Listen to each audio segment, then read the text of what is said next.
project was about the conditional grant process. So in the early 2000s, Treasury provided specific things called conditional grants to, and some of you will remember this, of course, to the provinces to spend on really challenging development.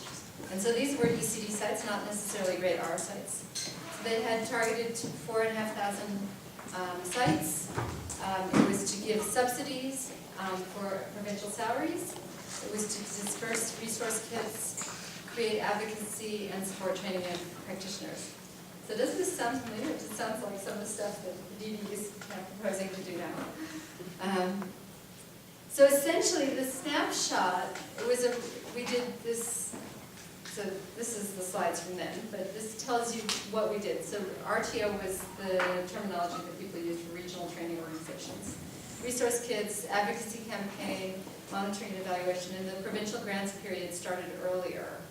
And so it just gives you a sense of the timeline of the work.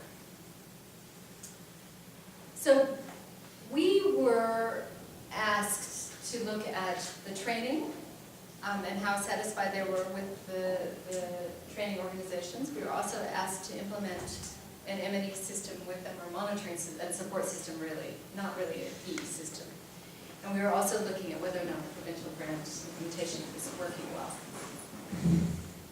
So, and how have they improved the sites, what level of awareness has come from, and then they were really interested in various specific issues.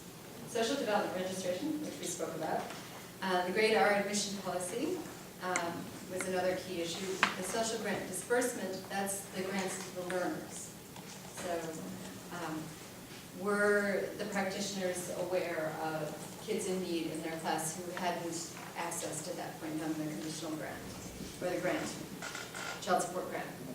Primary school nutrition program and how well it was being implemented, and then of course in those days, and I don't know if this still stands actually, they had just, the South African Council of Educators had just put in place a policy that said that ECD practitioners registered as teachers just like, and sign the code of conduct.